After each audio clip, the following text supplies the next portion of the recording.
এবারে আপনারা দেখতে পাচ্ছেন আমি দুইটি রেজিস্টরকে সিরিজে কানেক্ট করে ব্যাটারির সঙ্গে লাগিয়ে দিয়েছি এইভাবে। উপরেরটি 10K এবং নিচেরটি 3.3K। এবার আমরা ভোল্টেজটি মেপে দেখব।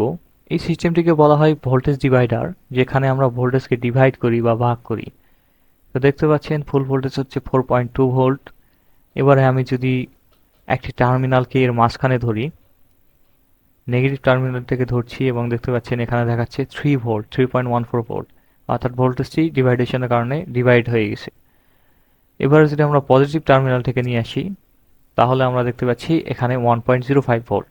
অবশ্যই এই ভোল্টেজ দিয়ে আমরা লোড চালাতে পারবো না, কিন্তু বিভিন্ন ইলেকট্রনিক সার্কিটে এই ভোল্টেজ ডিভাইডেশনের কারণেই কিন্তু বিভিন্ন ধরনের ফিডব্যাক এবং মেজারমেন্টগুলো করা হয়। যেমন এই সেটআপে দেখতে পাচ্ছেন আমি কিন্তু একটা ভলিউমের মাধ্যমে খুব সহজেই ভোল্টেজকে কমা বা বাড়াতে পারি, এবং এই সিগন্যালটিকে কাজে লাগিয়ে আমরা কিন্তু ট্রানজিস্টর এবং মসফেটের সঙ্গে এটিকে লাগিয়ে ভোল্টেজ আপ ডাউন করতে পারি।